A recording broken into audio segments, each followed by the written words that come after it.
We're doing a series on extraordinary. Now, if you still remember, ito pong ating pinag-uusapan about extraordinary are about ordinary people who somehow accomplished extraordinary achievements. Bakit?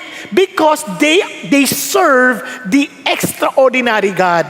Alam niyo po, napaka-importante ho ito sapagkat napakagandang paalala ho sa atin that if you look back, yung pong mga kinasangkapan ng Diyos, minsan mas malala pa sa atin. Going back, for example, for Abraham, he was a liar. And for Jacob, pag-aralan lang natin last week from Pastor Peter, di ba? He was a hill grabber, sa Tagalog, magnanakaw, mandarambong, di ba? And yet somehow God used him and even identified himself with Jacob. Sabi niya, I am the God of Abraham, Isaac, and I'm the God of Jacob. Sarap, no? Parang ginagamit ng Diyos, hindi siya naghahanap ng perfect na tao. Sa totoo lang, if God will look for perfect people, wala na siyang makukuha sa atin. Nobody will ever serve Him any longer. Tama ba? Kaya, let me just encourage you, as we are studying these ordinary people with the extraordinary God, God is just telling you that He will use you. Kasi tanong dito, naniniwala ka ba that God can use you? Pakitingnan katabi mo, ikaw, turo mo, maniniwala ka ba? Now, let me ask you. Ito, kanya-kanya na. Taas mo kamay mo, naniniwala ka ba God will use you? Tinan mo, iba sana nagdududa pa. Sabi niya, ako? Yung iba napataas lang dahil hindi niya alam, anong nangyayari? Anong nangyayari? Di ba? Parang, hindi kayo, kanina yon. Di ba? Parang ano. Now, the reason why I'm telling you this, it is one thing to know that God uses ordinary people. But it is another thing to believe that God will make use of you, of me. Di ba? Isang bagay yun na dapat nating maintindihan. Talaga bang gagamitin ako ng Diyos? Talaga bang may gamit ako sa Diyos? Let me encourage you, may gamit ka sa Diyos. Kaya nga ho, ano lang ang tanong? Kaya sa mga napag-aralan natin in the past, mapapansin po ninyo, those are people na hindi po mga extraordinary. Now, let's just look again. In Acts, for example, now, as they observed the confidence of Peter and John and understood that they were uneducated, from the perspective and from the standards of the Pharisees and the scribes, from the standard of the teachers of the law, they were uneducated. They were untrained men. They were amazed and began to recognize them as having been with Jesus. Isang sikreto lang, they were with Jesus. Ang mahalaga, they had an experience with Jesus. Hindi yung parang, I know Jesus. No. Yung ba, patulad nung sinabi ng sabi ganun sa Acts, sabi niya, I know Jesus, I know Paul, but who are you? Hindi ganoon. Parang ito, they have an experience with Jesus, they were with Jesus, kaya ang tapang nila. They may be untrained, they may be uneducated sa mata ng tao, but God used them because they are with Jesus. Now, kung naniniwala ka, you belong to Jesus, you are with Jesus, God can make use of you. And in fact, God will use you. Definite, He will use you. Hindi niya yun, pinili ka ng Diyos. And ito lang po, tingnan niyo po, isa pang bagay. And as they were speaking to the people, look at the words, the priest and the captain of the temple guard and the Sadducees, those are leaders at that time. Sabi niya, came up to them being greatly disturbed. Why? Because they were teaching the people and proclaiming in Jesus the resurrection from the dead. The only thing they understood that Jesus Christ resurrected from the dead.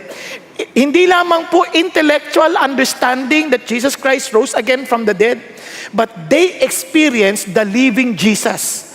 Alam niyo sa atin, sa lahat, among all, ito po ay napaka-logical, it's not a leap of faith na nabuhay ulit si Jesus. Just to encourage you, pag-isipan niyo logically, ang Israel ang liit kumpara sa laking mundo. And they were enslaved. Sa history, they were enslaved by Egypt. They were enslaved by Assyria. They were enslaved by Babylonia. They were enslaved by Medo-Persia, by Persia. And they were almost gone. Tapos they were enslaved by Roman Empire, by the Roman Empire. Kaya kung titignan nyo, who would believe the Israelites? Who would read the Bible? Wala. But something happened that made the world to get so curious about the scripture. Because Jesus Christ, that particular event, Jesus Christ rose again from the dead. Kaya yung mga tao, they were very surprised. When we studied Acts, they were willing to die for Jesus. Bakit? Nabuhay magmuli eh. Kung hindi nabuhay magmuli yan, sino makikialam sa Israel? Sino magbabasa ng Bible? Wala. But because Jesus Christ rose again from the dead, tatapang nito mga ito. Di ba dati mga duwag, biglang handa nang mamatay. Napansin niyo ba yun? Ngayon, isipin niyo ngayon, tayo mismo, even if we have not witnessed the resurrection of Jesus Christ with our eyes, di ba? Pero hindi niyo maitatanggi that we can experience Him in our daily walk today. Today. Kaya nga ho, kung may tapang ho, kaya pag tinanong, naalala ko yung anak ko, nagtanong sa Papa, kasi nag-aral siya sa UP, pero graduate na siya. Sabi niya, Papa, nung time na yon, nung magpapasok, paano kung i-convince sila akong walang Diyos? Paano kung convince sila ako, anak, huli na sila. Hindi mo ba nakita sa ating sariling pamilya yung reality ng Diyos? How the Lord God provided for us, how He answered our prayers, how He has transformed our lives. Sabi, nga no. Nakuha ninyo? Kaya hindi na lang siya parang katang-isip. Now, if Jesus Christ rose again from the dead, He's giving everybody a new beginning. Di ba? Sarap? Kaya He can make use of you. Ay, isipin nyo, the power of resurrection at work in you. Imposibleng meron pang maghahadlang sa'yo to accomplish His purpose. Kaya ho, huwag niyong i-underestimate what God can do. Naalala ko si Joey. Si Joey, kasi meron pang siyang speech impediment. Ngayon, ang problema ni Joey, itong church, meron isang church, member siya sa isang church, na nagka-problema, meron silang financial difficulty.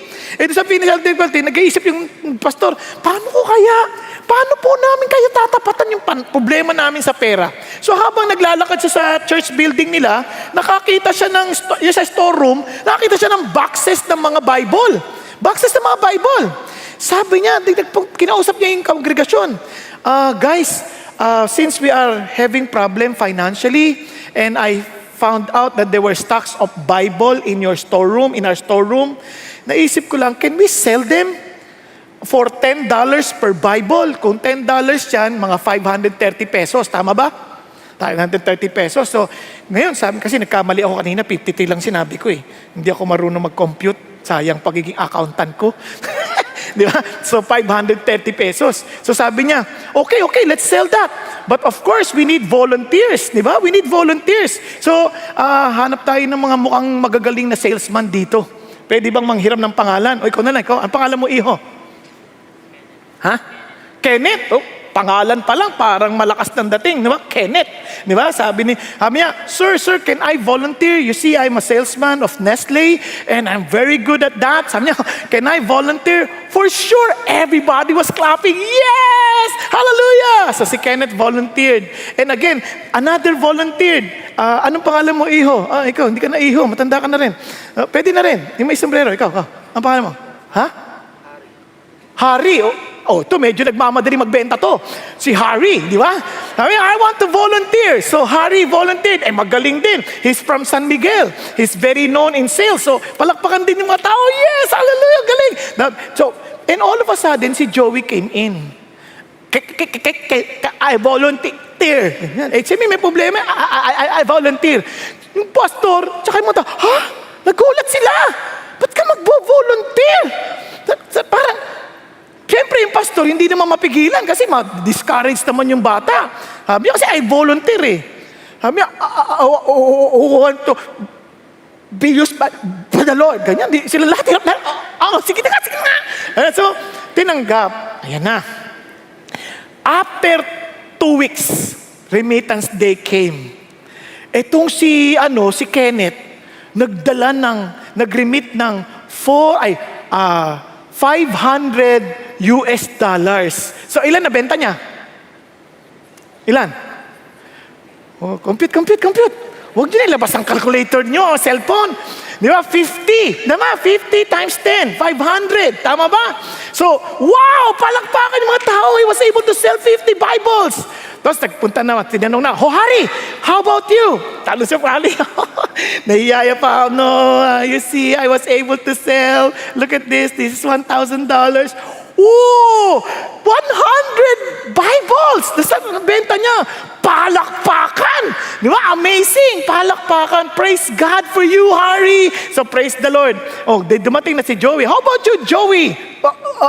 Tapos humble na humble. Sabi niya, here's the money. But $2,500. Diba? Ilan na benta? 250 Bibles. Takang-taka sabi ni Kenneth, how did you do that? Ako ang gagaling na namin magtinda. Hindi kami nakatinda ng ganyan. Si Harry, lalo ng galit. Paano mo ginawa yan? Sabi niya, prayed. Nag-pray siya, nag-pray. Sabi niya, then, I went out. Sabi niya, then, I talked to people. Sabi niya, you want me to read the Bible for you or buy? Diba? Diba? Diba? Siyempre, sabi ng mga tao, we will just buy. So, he was able to sell, diba? 250 Bibles. You know, you cannot underestimate what God can accomplish to those who really trust in Him. Nagkakaintindihan? Minsan, akala natin, ganito lang ako, hindi ako gagamitin ng Diyos. No, you're wrong. The reason why I'm telling you this, because each one of us, we are so special to God. When He created us, He has great minds for all of us. He knew we were created with a purpose. We are created to bring honor and glory to Him. Kaya, hindi dahilan yun, parang hindi ako mali ka.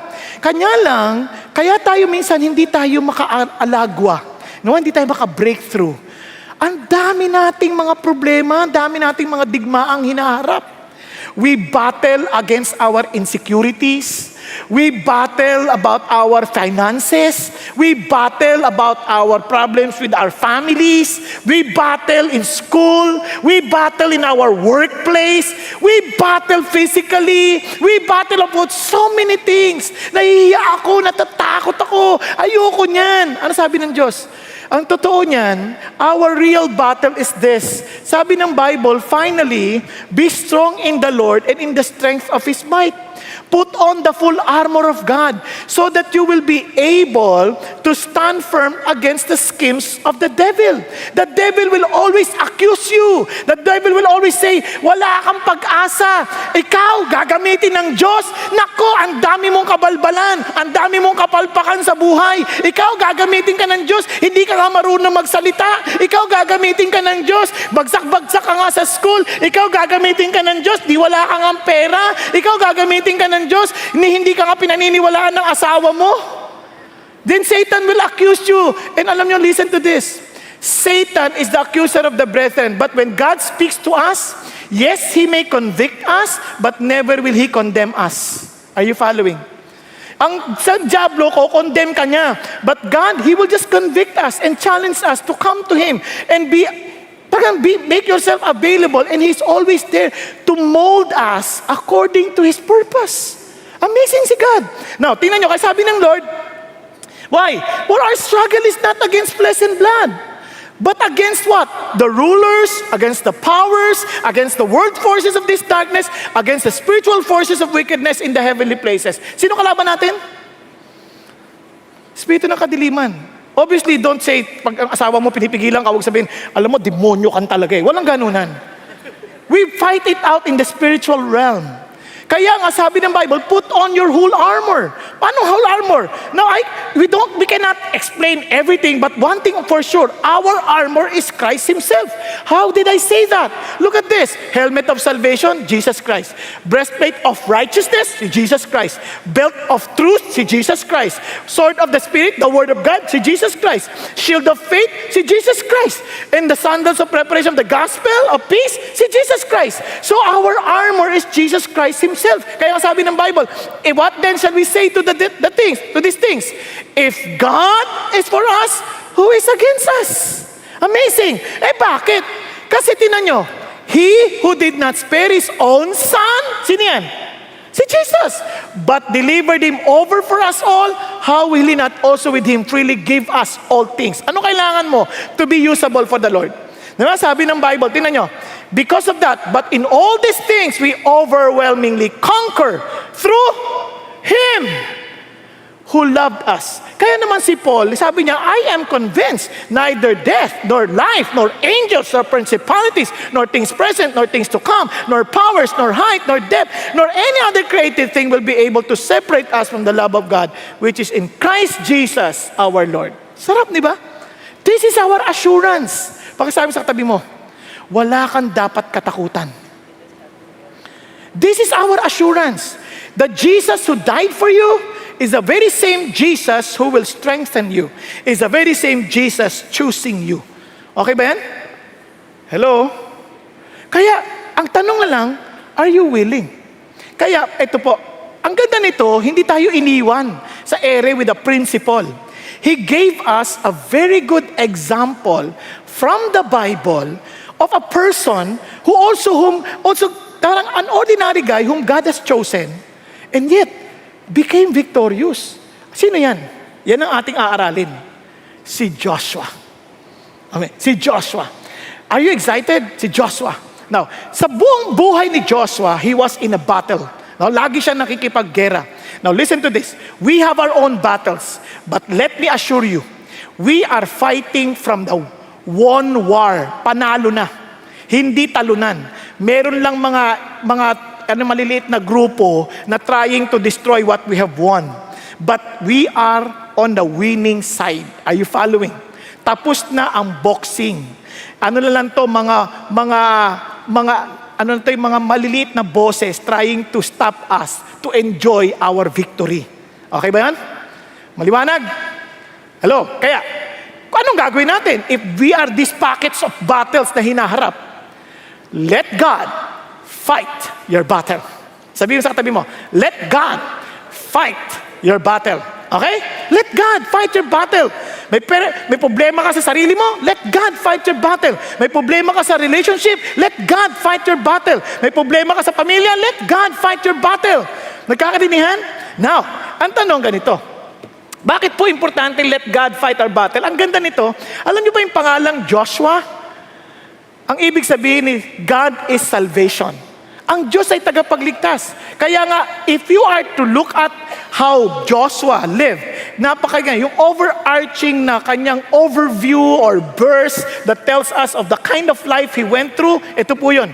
I commanded you, Joshua, at that time. Si Moses po speaking to Joshua, saying, your eyes have seen all that the Lord your God has done to these two kings. Ano sinasabi ni Moses kay Joshua? Joshua, you fought for these two kings, napanalunan mo sila, nakita mo nung ginawa ng Diyos laban sa kanila. Kaya Joshua, I'm telling you, the Lord shall do to all the kingdoms into which you are about to cross. Lahat ng kaharian, ganun din ang mangyayari sa kanila. Bakit? Kaya huwag kang matakot sa kanila, for the Lord your God is the one fighting for you. Okay, Ben? Who's fighting for you? God. Wow! Parang ako man, kumbaga, hindi pa nagsisimula yung boxing, tapos na yung boxing. Bakit? Because my God is fighting for me. Kaya, let me just remind everyone, you want to enjoy the victory that God gave you? Let God fight your battle. Pakaulit ko sa katabi nyo, let God fight your battle. Now, paano yan sa totoong buhay? Yan. Siyempre, paano sa totoong buhay yan? Tama? Hindi kasi minsan, maganda. Let God fight. Pero paano sa totoong buhay? Paano yan? Pastor, kayo kaya humarap sa asawa ko, mukhang demonyo yun. Wag, relax ka lang. Wala, kaya ng God yan. Kaya nga wala namang demonyong pwede pang manaig sa Diyos eh. Di ba? Yung isa, mga anak, sabihin, tatay ko, demonyo yun eh. Relax ka lang. Nanay ko, demonyo yun eh. Hindi. Relax ka lang, bruha lang, pero hindi yan demonya. Ang Diyos mo, mas makapangyarihan sa kanila. Yung boss ko, nako, monster yun. Kaprin na kaprin dating nun. Di, walang bagay na hindi kaya ng Diyos. Paano ngayon yan sa totoong buhay? Pag-usapan natin. Remember the words. Trust God in everything as you give your best in all things. Okay ba tayo dyan? Nagkakadinihan? So sa madalit salita, hindi ka passive na para, okay Lord, I trust you. No. when God tells you to do something, you give your best. Okay po? You give your best. Kaya paano ba yung best na yan? So yung word na best, alalahanin ninyo ito. You banish your doubts, you inquire of God for His promise, you seek your rest in God, and take the step of faith. Now, dito tayo magsisimula. Now, imagine, let's go to Joshua. Haba ng Joshua, pero we'll just focus on the beginning steps. Bakit? Kasi, if you have won on your first battle, the major ones, madali na yung susunod. Siguradong panalo ka na. First, now it came about after the death of Moses, the servant of the Lord, that the Lord spoke to Joshua, the son of Nun, Moses' servant, saying, tigil mo tayo sandali. Imaginein mo, you're working in Johnson's and Johnson's. Okay? Driver ka ng CEO ng Johnson's and Johnson's. Halimbawa lang. Ngayon, nung mamamatay, na-ambush kayo. Na-ambush. Gawa-gawa ko lang to. Baka mamaya ikalat yung fake news, ha? Gawa-gawa ko lang to, ha? Ulitin ko, ha? Hindi to fake news, ha? Ano lang, illustration lang. Pang! Hindi pa namamatay yung boss mo. Boss, wag ka mamamatay, boss. Tapos sabi ng boss mo, Tapos, anong pangalan mo? Ikaw na kunwari driver. Ha? C3. Naku, malaking panalo to. C3 agad. Ang sabi niya, C3, mamamatay na ako, C3. C3, ikaw na maging CEO ng Johnson & Johnson. Kung ikaw si C3, ha? Naintindihan mo ba ako? Driver lang ako.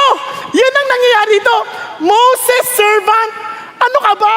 Hindi ko kaya yan. Di ba? Ano sinasabi mo? Naintindihan ninyo? Ako? Kasi bakit? Ano man nangyari dito? Sabi niya, Moses, my servant, is dead. Now, therefore, arise, cross this Jordan, you and all these people to the land which I am giving to them, to the sons of Israel. Kasi sabi niya, okay, Joshua, patay na si Moses, ikaw na ang maglilid sa mga taong ito to bring them to the promised land. Kung ikaw, para kang hindi ko po kaya yun. For sure, sigurado tatanungin mo, Lord, kung sakali man lumaban ako sa gera noon sa Amalekites, Lord, please, nagpe-pray si Moses noon. Every time Moses would lift his hand, Lord, panalo kami. Pero ngayon, wala nang magpe-pray na Moses, patay na siya. Tapos ako na ngayon nalaban, Lord naman. Matanda na ako, 80 years old na ako by this time. Naintindihan niyo ba yun, Lord? Ako naman, Lord, wala namang ganyanan. For sure, you understand what He's going through. Tama ba? And to some of us, when God tells you, I want to make use of you, Lord naman, wala namang ganyanan. I just want to enjoy attending the service for you to use me. Naman, Lord, doon lang nga sa service, nakakatulog ako eh. Gagamitin mo pa ako. Nakuha ninyo? Now, ito po. Kaya ang una mong gagawin, the first battle, kasi you cannot cross until you settle that battle inside of you. Kaya nga lahat ng labanan, dito nagsisimula. Warren Wiersbe was right. The heart of every problem is a problem in the heart. Kaya nga, ang una mong gagawin is to banish your doubts. Why? Because doubts limits our potentials. Doubts creates a barrier para gawin natin yung nararapat. Kaya nga, you have to banish the doubt. Sabi ng Bible, anyone who doubts is like a wave in the sea, blown up and down by the wind. They should not think they will receive anything from the Lord. Sabi minsan, we expect God to do something great in our lives, but we keep on doubting. Why? Bakit ako nagdududa? Tinaming challenge si Lord kay Joshua. Be bold and strong. The reason why God has to tell him, be strong and be bold and strong, because he was afraid. Kaya be encouraged. Even Joshua felt afraid. Now, I was once asked, Pastor Bong, hindi ka na ba natatakot pag mag-preach? You just don't understand. Sa tagal ko nagme-minister for the past more than 30 years, tuwing maaakit ako, nangangatog ako, nagpe-pray ako sa likod, nagpe-pray ko, maawa ka sa akin, hindi ko to kaya. Lord, paano ko gigisingin? Ang kaluluwa ko, para makapagsalita sa mga tulog na kaluluwa. Napag-isipan niyo mabuti. Hindi ata madali yun kasi ang labanan, hindi pagkataas ito eh. Yung pagkataas ito, may labanan na rin. May labanan. Kasi hindi ho biro. Kaya I would cry out before God. Almost every day I would cry and say, God, pag di mo ako tinulungan sa mga ginagawa ko, patay ako rito. I'm afraid. Ganon din. Kaya sabi ng Lord, let me tell you this, banish fear and doubt. For remember, the Lord your God is with you wherever you go. Now, how can you banish your doubt? Can you do that? Of course, because doubt is a choice. To doubt is a choice. Let me repeat. Para pagdudahan mo yung sinabi ng Diyos at ang sarili, yung ginawa ng Diyos para sa'yo, pinili mo magduda. Choice yun. Di ba? Hindi ka naman parang, basta nagdududa. Hindi, pinili mo magduda. Hindi ako naniniwala sa mga pinagsasabi. Hindi, bakit hindi mo siya sa atin? Di ba? Maraming tao, for example, sa bagay ng larangan ng pananampalataya. Some people, I doubt that. But did you study about it? Did you really listen? Na hindi ka nakikipagtalo by just listening? Di ba? Minsan we doubt because we chose to doubt. Nagkakaintindihan? Hello? Kaya ito yung challenge ng Diyos. Tingnan nyo. Napaka-importante. Bakit ba talaga tayo nagdududa? What causes us to doubt? Now, ano ba nagdahilan? One, because we are sideward looking and backward looking.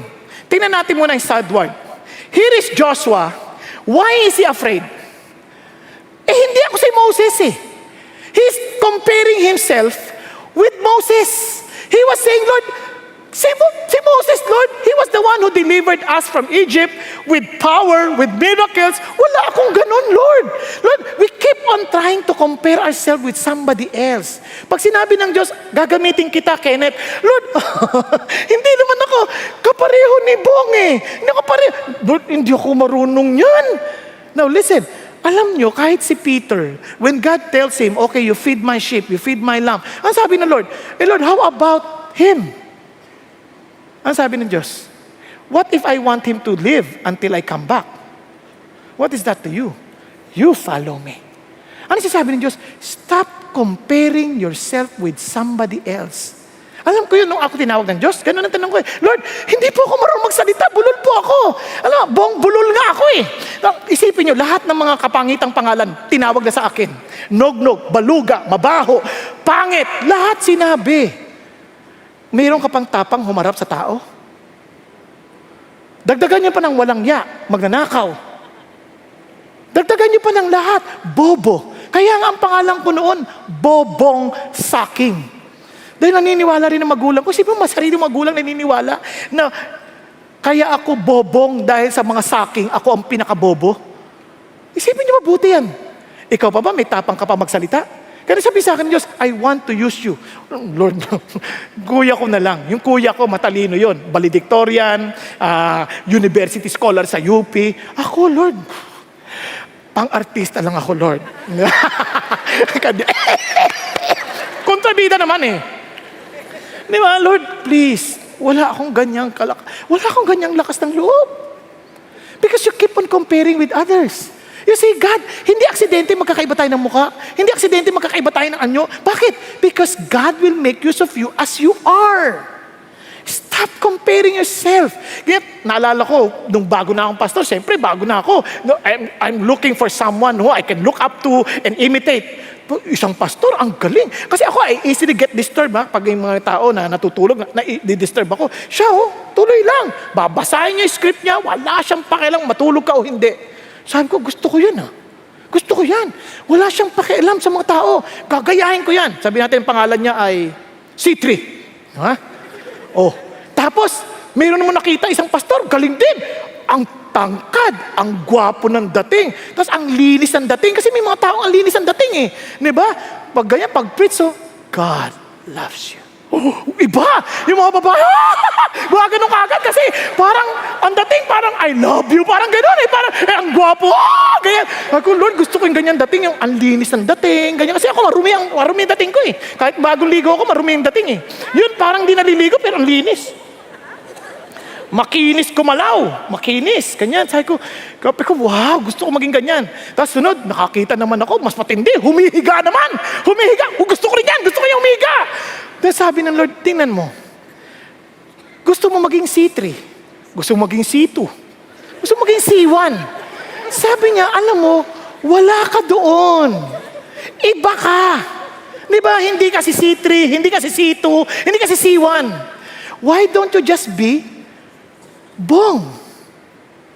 Don't compare yourself with others. I did not choose you because you're like C3. I did not choose you because you're like C2.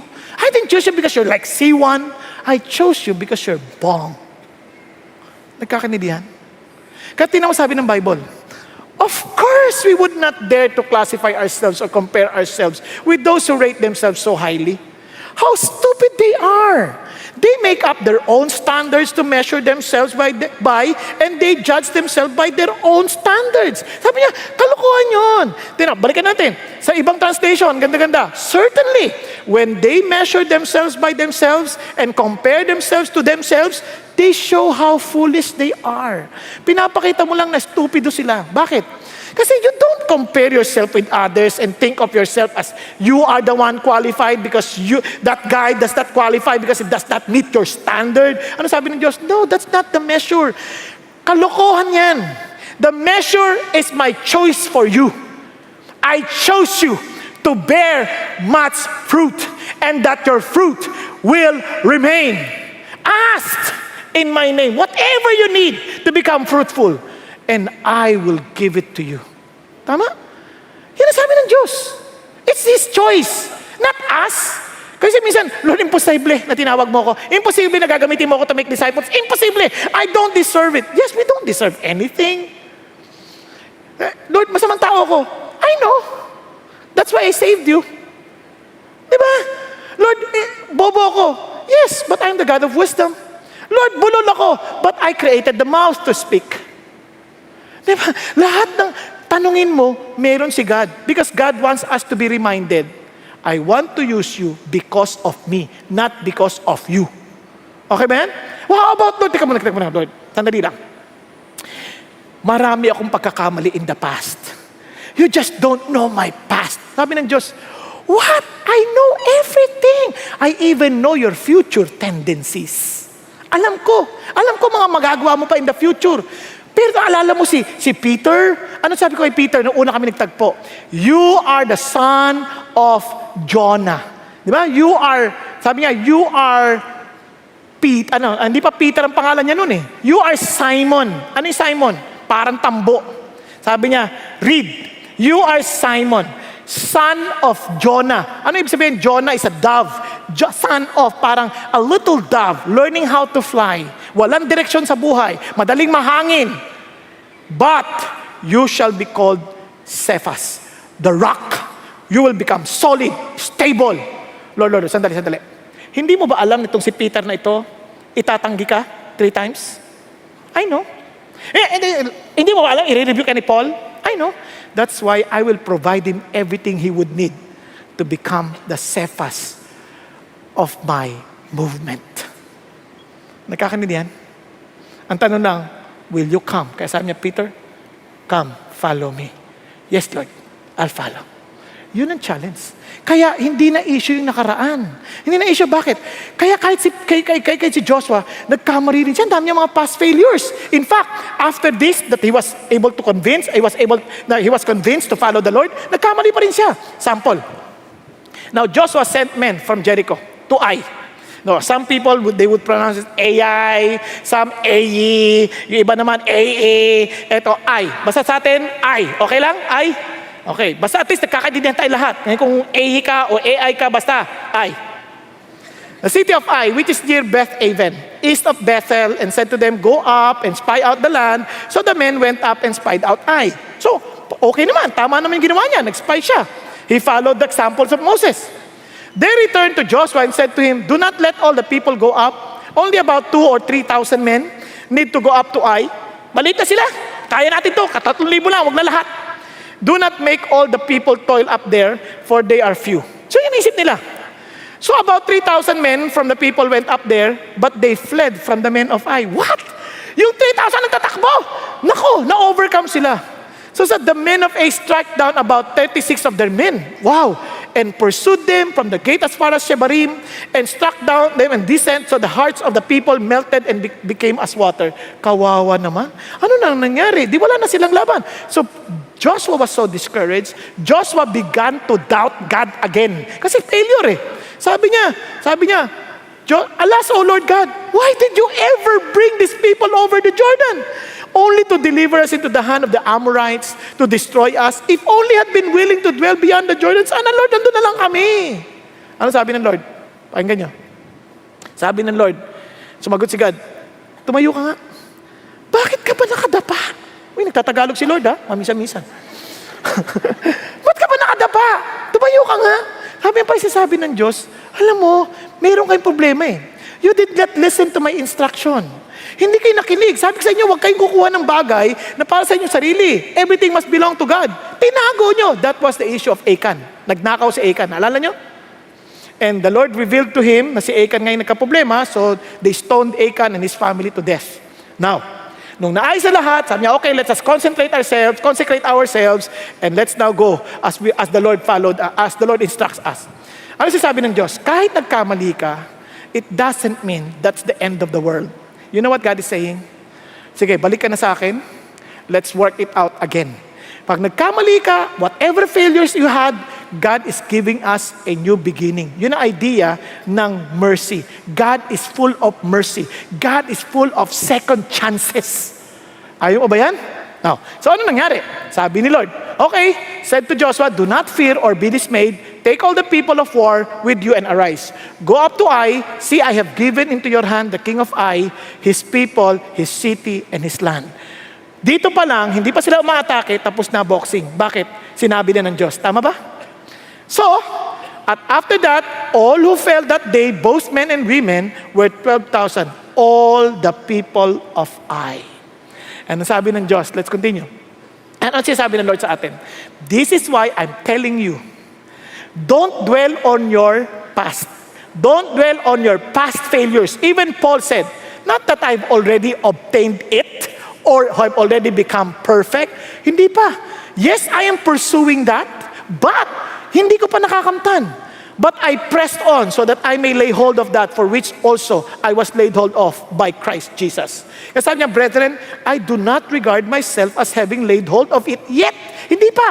But one thing I do, forgetting what lies behind and reaching forward to what lies ahead. And sabi niya, I press on toward the goal for the prize of the upward call of God in Christ Jesus. You know what God is saying? You are not defined by your history. You are defined by your destiny. Saan ka papunta? If you're headed there to eternity, then live. That defines you. Nagkakaintindihan po? Kaya nga, ang bait ng Diyos, kalimutan mo yung nakaraan. Tingnan nyo, we are meant to move forward, not backward. Pag-isipan nyo, itong katawan natin. Tingnan nyo. Saan ang mata natin? Sa harap. Para paharap ang tingin. Hindi sa likod. Kung sa likod yan, di dapat hanggang tayo punta. Di ba? Paatras tayo. Yung iba, ang mata nyo ngayon, pababa. Sorry. Time to look forward. Tama? Tingnan nyo, ilong, bibig, lahat paharap. Tenga, paharap. Kasi kung talikod dyan, isipin nyo, lahat naman nagsasalta sa likod nyo. Bakit? Ano? Ang sabi mo? Wag na. Hindi ka aabanti. Kaya dito, abanti ka na. Huwag ka mag-dwell sa mga sinasabi ng ibang tao. Kaya yung mga nagsasalta sa likod mo, huwag mong pansinin yun. Bakit? Nasa likod naman sila eh. Just keep on moving forward. Yung kamay mo, it's easier to reach forward. Tama ba? Ang hirap natin ng patalikod. Yung paa mo, forward. Di ba? Ang dali. Alin lang nasa likod? Alin lang sa likod? Anong lumalabas dyan? Dapat lang iwan na yan. Mga basura yan. Kaya ang tawag dyan, dumi. Di ba? We are meant to move forward. Pakisabi mo sa katabi mo. Friends, sabi mo sa katabi mo, banish your doubt.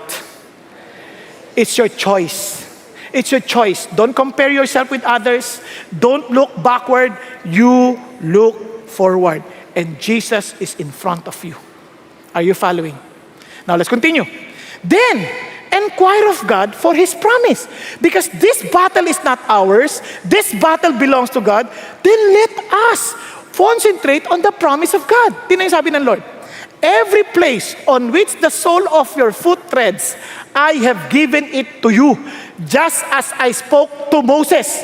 Sabi niya, binigay ko to sa'yo. In other translation, I will give it to you. Hindi sabi niya, I may. No, I will. It's a promise. It's a certainty that I will give whatever you put your soul on. Sabi niya, iyo yan.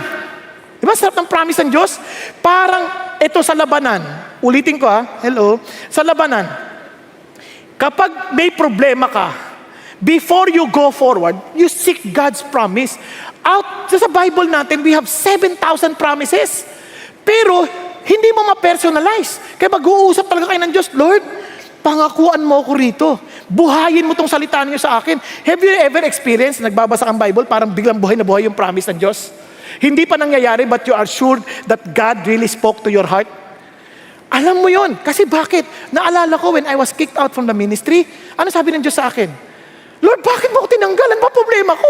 Ano ba naging kasalanan ko? Di, sinabi ng Lord, ito. But, sabi niya, I will enlarge your border. I could not imagine how. Paano mo gagawin yan, God? Hindi ko maintindihan. How will you enlarge my border na wala na akong ministry? So I started ministering sa mga squatter, usap-usap. Pero alam nyo, the Lord has been very good. Bigla akong pinadala sa CCF. Pagkatay sa CCF, ginawa akong umattend ako ng D-group, attend ako ng Biblical Foundation.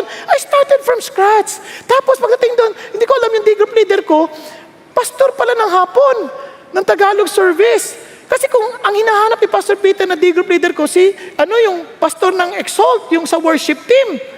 Kung siya ang nahanap, hindi niya nahanap worship leader sana ako ngayon. Tama? Kasi, ewan ko, kasi kumakanta rin ako kanti-konti. Ngayon, buti na lang, hindi niya nahanap. Hindi niya mahanap. So, nahanap niya yung pastor. Ito, ang maging, guide mo siya, guide mo. So, ginaid ako. Sabi niya, ano ba trabaho mo dati? Natanggal akong pastor dahil masamang tao ako Sabi, and he guided me, helped me, start all over again. Ang ganda, ang bait ng Diyos. And I started preaching as a guest. Preaching as a guest. Then after about a year, wala pa nga isang taon the Lord filled up the place. And somehow, they needed another service. Ano nangyari? Of course, the rest is history. But surprisingly, sabi, ang request ko lang, Lord, sabi ng dati kong mga leaders, hindi daw ako tinawag. So now that I have new leadership, if you really have called me into the ministry, then my new leadership will affirm that I am called. I don't need to manipulate. Hindi ako sabi, kailangan, pakita ko sa'yo, magaling ako. Wala. I just kept myself, following whatever the Lord is telling me, doing discipleship, attending whatever is needed to be a real member of this movement. And by God's grace, na-recognize ng mga leadership, sabi niya, I think God called you really as a pastor. Tada! Di ba? Parang Netflix. Di ba? O anong sunod na ginawa ng Diyos? Hindi ko man alam na napapalabas pala sa TV tsaka sa YouTube. Nung una ko napanood, nabuksan ko yung TV, nakita ko sa sarili ko, ang pangit, pinatay ko kagad. Promise, pinatay ko. Tapos asawa ko, nagte-text pa, sabi niya, manood kayo. Patay mo yan, ang pangit. Pinatay ko talaga. Tapos hindi ko ba alam the following day, na magsisimula ulit, i-replay pala yun. Pagbukas ko ng TV, hindi ko man nailipat. Ako ulit! Ang sinasabi ko ganito, hindi na importante kung pangit ka. Ang mahalaga, magpagamit ka sa kalooban ng Diyos. Biglang iyak ako. Okay, pangit kung pangit. Hindi na mahalaga yon. Pero hiniling ko sa Lord, pwede niyo ba, kasi sobrang taba ko noon pwede niyo pa akong papayatin, baka akala na kinakain ko yung tights. Sa awa ng Diyos, pumeta akong konti. Mahirap kasi may sakit pala ako sa thyroid. Pero anyway, mabait ang Diyos. What I'm trying to say is this. When He promises something, He will surely do it. Amen? Now, amazing God. Now, let's continue. Sabi niya, now behold, look at this. Today, sabi niya, before he died, today I'm going the way of all the earth. And you know, in all your hearts and in all your souls, that not one word of all the good words which the Lord your God spoke concerning you has failed. Ni isang pangako na nag-fail. Wala. All have been fulfilled for you. Not one of them has failed. Grabe, no? Now, sa ibang translation, para lalo mas maganda, sabi niya, soon I will die, going the way of everything on earth. Deep in your hearts, you know that every promise of the Lord your God has come true. Not a single one has failed. Because our God is faithful. Amazing. Gusto niyo sa Tagalog? O, ano sabi niya? Malapit na akong pumanaw. At ang iba sa inyo, matulog. Pero, alam nyo, sa inyong puso't kaluluwa na tinupad ng Diyos ninyong si Yahweh ang bawat mabuting bagay na ipinangako niya sa inyo. Wala siyang hindi tinupad. Ang tanong na lang, alam mo ba yung pangako ng Diyos? Tingnan niyo yung mga pangako ng Diyos. Sa lahat ng lumalakad sa Diyos, anong pangako niya? Strength. Palalakasin kita. Sabi niya, no man will be able to stand before you all the days of your life. Ilang taon na si Joshua? 80 plus na. Tapos sabi niya, no one will stand over. Now, isipin niyo kung tayo na yung mga gano'ng 80. Lord, kakamitin mo pa ako, 80 na ako. Sa lahat ng mga senior citizen, listen to this. Listen to this. Hanggat buhay ka, may gamit ka sa Diyos. Well, kasi minsan yung mga medyo may edad na, minsan hindi ko nila lahat, medyo madamdamin. Di ba? Konting ano lang, lagi na lang ninyo ako, matanda na ako, ginagatan ninyo ako, ano ako, tagahugas ng plato. Di ba? Kaya, madamdamin kasi feeling nila, parang ano ko, wala na ako saysay. No, alam nyo ba sa pag-aaral, mga 60 to 70 years old ang most productive years ng isang tao. At ang second most productive years, 70 to 80. And the third most productive years, 50 to 60. Can you imagine that? Bakit? Kasi wala na silang patutunayan eh. Kaya lang, provided they're healthy. Kaya dapat healthy. Okay ba yan? Kaya we challenge you. Huwag mong isipin, mahina na ako. Huwag. May gamit ka pa sa Diyos, kaya buhay ka pa eh. Di ba? Hindi na lang tayo dito waiting for our death. No. Kaya yung word na retirement, iba na meaning sa atin yan. Pag nag-retire na tayo sa trabaho, God wants you to retire. Change your tire for a new journey. Okay ba yan? Nagkakaintindihan tayo? Kaya never give up. Continue to work. And itong promise ng Diyos, He will give you success. Ano yung success? Financial success? No. Ano yung success? Ano sabi ng Lord? Only be strong, very courageous, be careful to do according to all the law, which Moses my servant commanded you. Do not turn from it to the right or to the left, so that you may have what? Success! Wherever you go. Ano yung success? That you will bring these people to the promised land. You see, when God tells you, go and make disciples, I will give you success. In other words, you will be able to make disciples. Tama ba? Pag sinabi ng Lord, okay, you accomplish this for my name, then God will make you successful. For what purpose? Yung promise niya sa'yo. Kung ano yung tinawag niya sa'yo, He will make you successful. Nagkakaintindihan po. Kaya when God called me into the ministry, ang sa akin lang, Lord, help me to be successful, to inspire people, to bring salvation to your people, because I know there is no one else can save but Jesus. Nagkakaintindihan po? Hello? Now, ano sabi ng Lord? Ano gagawin natin? Remember what is written in this book. Study it day and night to be sure to obey everything that is written there. If you do this, look at the words, you will be wise, successful in everything. Yung maraming problema. Wala tayong excuse not to be successful. You know why? Binigyan na tayo ng Diyos ng Bible. Ang dami na. May book format. May Bible app. Kaya sabi, hindi ko kaya. May Bible app na eh. Hindi ko maintindihan. Ang hirap eh. Thou, thee. Ang daming translation. May King James, may New King James, may NIV. Paano yan kung iba-ibang? Hindi magkakaiba yan. Pare-pare lang. Sinasabi lang yan sa paraan na maintindihan mo. Di ba? Bakit ang daming nawala? Hindi nawala. Just basahin mo lang, compare mo. Kung ano yung wala, di duktong-duktong mo. Di ba? Hindi naman pwedeng sabi niya, thou shall not commit adultery. Pagdating sa ibang translation, you are free to commit adultery. Wala naman ganun. Di ba? Hindi mag-iiba yan. Pag nag-iba yan, alam mo na kagad na mali. Tama ba?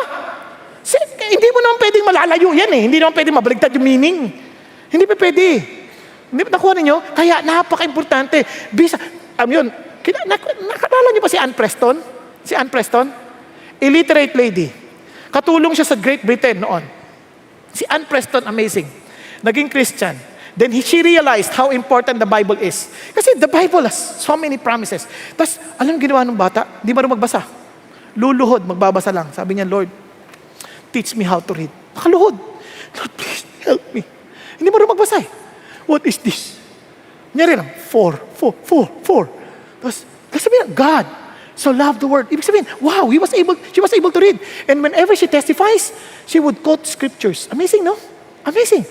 So nagtataka yung mga tao, talaga bang di ka marunong magbasa? Tines siya, binigyan ng dyaryo. Read this. I cannot. Biglang sabi niya, but this one, this is familiar. But I think this is not, I think this is Lord, but this is not my Lord. Kasi hindi nagtatat sa heart ko eh.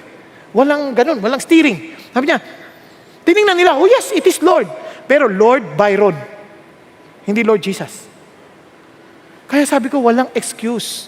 Kaya ang totoo niyan, kapag gusto, maraming paraan. Kapag ayaw, maraming dahilan. Tama? Tanong mga katabi mo, gusto mo o ayaw? Mamili ka lang. Gigising ka ba o hindi? Ay, hindi, sorry. Joke lang, tulog ka lang. Now, sabi niya, support. God will give us support. Can you imagine God gives us support? Ano sabi ng Lord? Have I not commanded you, be strong and courageous, do not tremble or be dismayed, for the Lord your God is with you wherever you go? I will support you. Now, pag-isipan nyo, anong pinakamalaking problema? I don't have time. Why? Ang dami kong mga needs na kailangan ko i-attend to. Oh man, have you forgotten this promise? My God will supply. Hindi naman may eh. Will.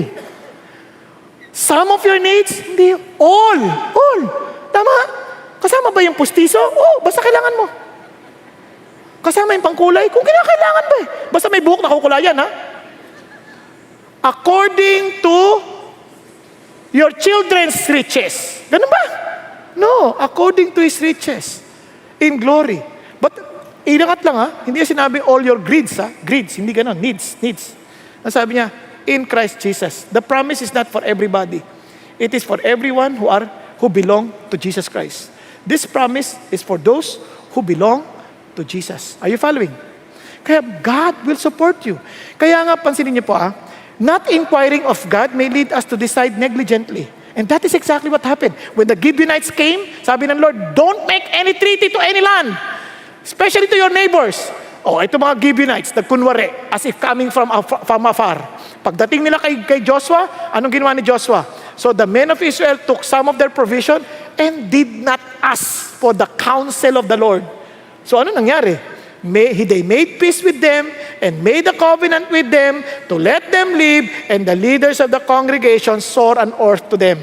So, it came about at the end of 3 days after they had made a covenant with them that they heard that they were neighbors and that they were living with their land. Patay. Di ba? Kaya, you better inquire of God's promise. Are you following? Then, you seek your rest in the Lord. What does it mean? You see, God wants us to put all our weight on Him. Yung bang, Lord, sa'yo na ako magtitiwala. Sa'yo ako magpapahinga. Lord, hindi ko lahat kayang gawin. We have our own limitations. Pero tutulungan tayo ng Diyos. Amazing si God. Alam niyo, dito ko naintindihan, even sa pag-aaral, God will inspire you. Tutulungan ka ng Diyos, inspire. Kasi nakakatamad ata mag-aral. But He will even teach you what to do. Kung talaga nagtitiwala ka sa Lord, sa'yo lang ako magtitiwala. For example, alam niyo po, there are times, minsan yung schedule ko napaka-erratic, sobrang dami, na hindi ko mahindian. Kaya lang, nagkataon lang dahil sa bigat ng traffic. Minsan, napapahaba. Kaya mo naman sana. Kaya lang sa dami ng mga unexpected na nangyayari. Parang biglang hindi mo na makayanan. And there were times, sabi ko, Lord, hindi ko na po kaya. Oh, matulog ka na. Minsan gusto mo pang mag-aral, tulog ka na. And amazingly, paggising mo, biglang, uy, naintindihan ko lalo. Minsan kasi pagka pinipilit mo parang ganyan. Tapos, uy, gising ka na. Wala ka na maintindihan. Nakita yun ng mga estudyante, di ba? Minsan, Lord, tulungan mo ako mag-aral. Tapos tulog ulit. Alam mo, magtiwala ka sa Diyos, matulog ka muna. Then as you wake up, aral ka mabuti. Hindi naman yung brain mo mag-ooperate pa rin yan, huwag ka mag-alala. Mag-ooperate pa rin yan habang, tas mamaya yung akala mo hindi mo masusolusyonan, biglang, maisip mo yung solusyon.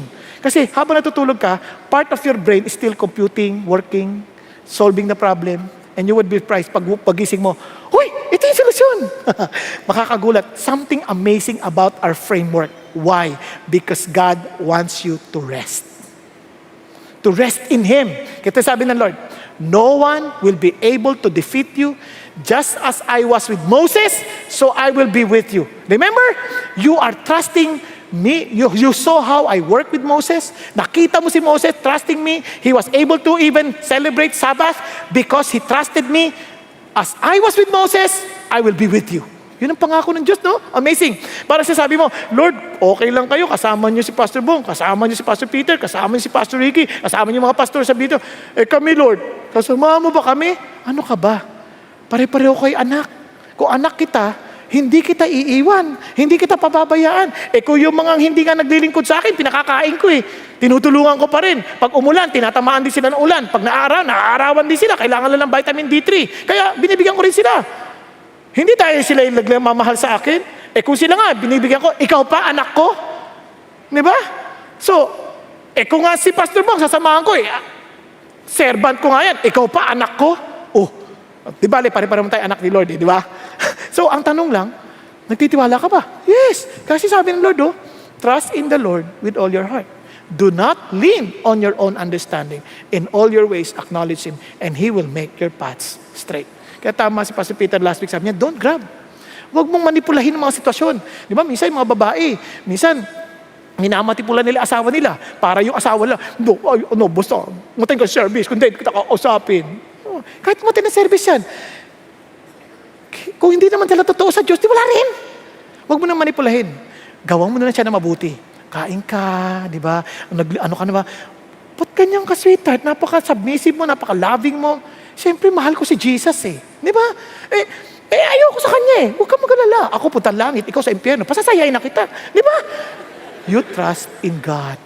You lean not on your own understanding. Bakit? Everything, acknowledge Him. Then, tapos tayo mga pep talk natin, sabi ng Lord, take the step of faith. Joshua, I already told you my promises. Joshua, now time to take the step of faith. Minsan, ang dami natin pep talk, go make disciples, I will be with you. No. Now, start. Diba? Do it. Kasi paano malalaman kung hindi ka hahakbang? Paano malalaman, Lord, kung talaga ikaw yan? Let me walk on the water. O paano malalaman kung hindi ka hahakbang? Malalaman mo pag humakbang ka na that I will be with you. Malalaman mo pag humakbang ka na makakalakad kasi ibabaw ng tubig. Pero kailangan mo na humakbang. Kailangan mong umakbang. Sasabi ng Bible, then Joshua issued instructions to the leaders to tell the people to get ready to cross the Jordan River. Napansin niyo po? Panahon na. Don't wait for any... Tapos na lahat. It is time for action. When God tells you time for action, gawin mo na yung dapat mong gawin. Follow the Lord's instruction. And look at the words. If you wait for perfect conditions, you'll never get anything done. Iba, saka na po, Lord, pagka nag-retire na ako. Saka na, Lord, pag nakagraduate na ako. Saka na, Lord, pag nag-college na ako. Saka na, Lord, pagka magkatrabaho na ako. Trust me, if you don't start it now, you can never have a perfect condition. Are you following? Some people, they always keep, pag nag-asawa ng mga anak ko, paano kung di pa dumating yan? Paano kung di na siya nag-asawa? 59 na, wala pa nang liligaw. Paano? If you're still waiting for the perfect condition, sorry. Wala na. You trust God. Take the step of faith. Now, para lalo natin maintindihan, let us just watch a testimony of a brother who really took a step of faith to do what is needed in order for him to win the battle as he allowed the Lord to fight for him. Let's watch Paul De Vera. I'm Paul De Vera. I grew up as a Christian, and I grew up in a Bible-believing family, studied in a Christian school. But growing up, I was dealing with a suicidal tendency that was there because it came out of habit. So the doctors say it was because I saw it as a way of escape. And whenever there's problems, challenges, or whenever I failed a quiz, I would really escape the punishment by punishing myself. So it started with self-hurting, like slashing my wrist, attempting to jump off from school buildings, and then it went on as a habit. Whenever there's problems, my main solution is really, I need to kill myself. But it's in the hopes that people will give pity, people will love instead of rebuke or correct me. But I surrendered that to the Lord, and I thought I was over it. Until 2017 came. During that time, my parents separated. That was really a trigger ever since I was a kid.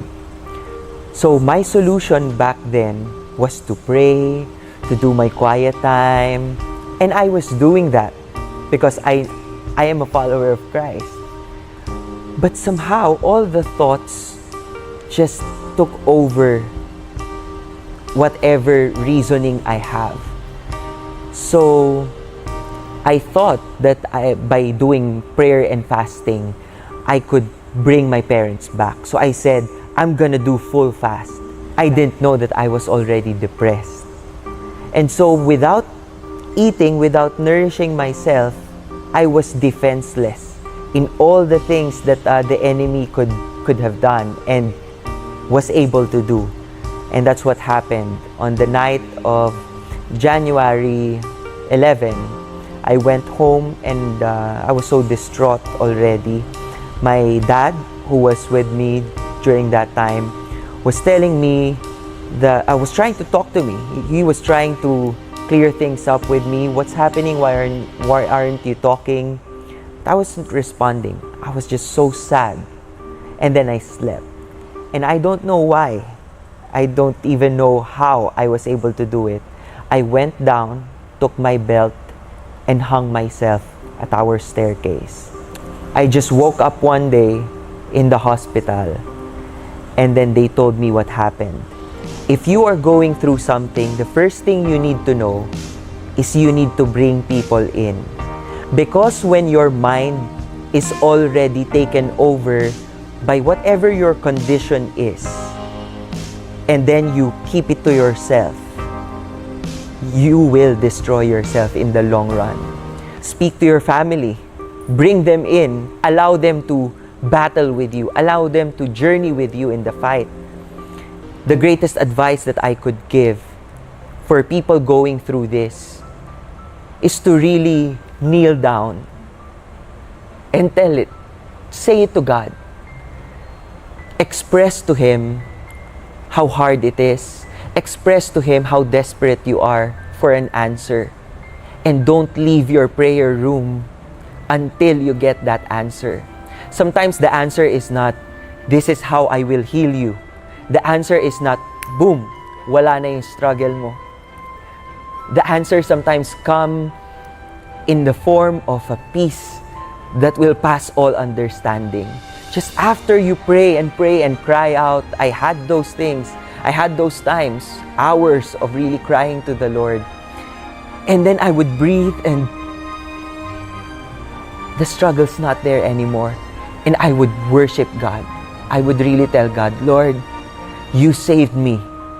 So please be with me. I will step out of this. I will face the world. But I know it can happen anytime. I want you to be with me. Don't leave me. Don't forsake me. I need you. And it was a battle with Him. For 2 years, now I've been off my medications. But I knew that it was a hard fight. But I wasn't fighting alone. I think that's what they should remember. The battle is not yours. It's God's.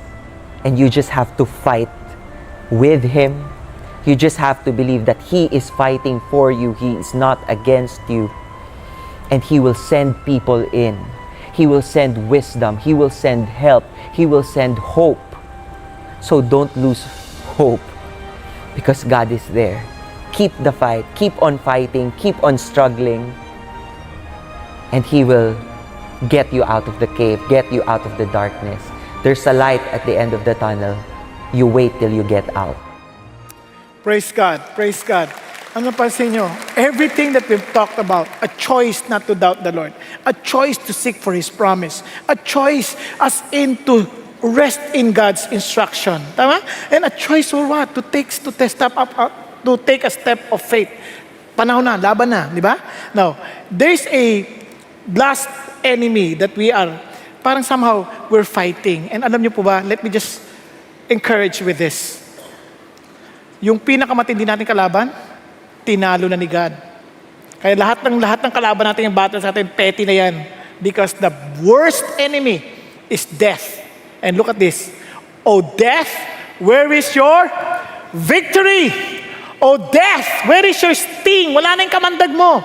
The sting of death is sin, and the power of sin is the law. But thanks be to God, who gives us the victory through our Lord Jesus Christ. Di ba? Ang sarap. No, ang sinasabi ng Diyos, therefore, my beloved brethren, be steadfast. Be immovable. Always abounding in the work of the Lord. Huwag ka magsasawa. Huwag ka matatakot. Keep on working, knowing that your toil is not useless, is not in vain in the Lord. Kaya mga kapatid, I'm telling you this. You choose to banish your doubts and trust God. You choose as in to inquire of His promises. Doon nga pangawakan, ilaban mo. Yun tayo, Lord, laban mo sa Diyos. Because Lord, let you fight my battle. You're not against me. Tama? And sabi, Lord, let me just seek my rest in you. Don't rest on people's promises. Don't rest as in on people's words. You rest on God. And, pinaka-importante, take the step of faith. Don't wait for a perfect condition because it will never happen. Take and believe God's word. Tayo pong lahat ay yumuko sandali at pumikit. Kapatid, if you are not even convinced that God has already overcame death, that God has has already destroyed our worst enemy, which is death, how could you trust God for the petty battles that we still have in life? Kaya ang laking hamon ho sa atin. If you're not even sure na pagharap mo sa Diyos, hindi ka na mamamatay. Bakit? Hindi ka nadadalhin sa second death. Kasi napagtagumpayan na ni Jesus Christ. Dahil kasama mo na si Jesus. Kaya tanong lang, are you really convinced that in your own personal walk with God, even death, hindi mo kakatakutan because you know na si Jesus kasama mo. At si Jesus, He already overcame death. Kapatid, if you are not yet sure na talagang mayroon ka ng panalo sa death and you want just to be sure that you belong to Jesus, be humble enough to admit it and say, Lord, I just want to surrender myself to you. I don't want to fight this death any longer. I want just to follow you. Kahit dahil alam ko, I don't need to keep on being alive on myself, but for me to die for myself and live only for you. Kaya kapatid, if God is speaking to your heart, be humble to admit it. Lord, I want to live for you. Lord, I just want to surrender myself to you. I just don't want to keep on fighting. Let you fight my battle. If that is the if that is what you are crying out before God, will you please raise your hand before the Lord with all humility? Yes, yes, yes, yes. Give up and say, Lord, you fight my battle. You fight my battle. I'm tired of fighting my own battle. Let God fight your battle. And say, God, I know you have already overcame death. So Lord, I give my life to you. I want to live. I don't want to stay dead. I want to live. And you are the author of life. So Lord Jesus, thank you for dying on the cross for me. Thank you that you rose again from the dead to give us life. So Lord Jesus, I give my life to you that I may live for you. That I will not allow to entertain what Satan is telling me to do, but to follow you, to listen to you, because my life belongs to you now. Wala nang kamandag ang kamatayan, wala nang kamandag si Satan laban sa akin, because you have already won the war. Lord Jesus, thank you, and I claim that victory to myself. Thank you, Lord Jesus. Hallelujah. Thank you, Lord Jesus, for dying for me. Thank you, Jesus, for saving me. Now I challenge everyone.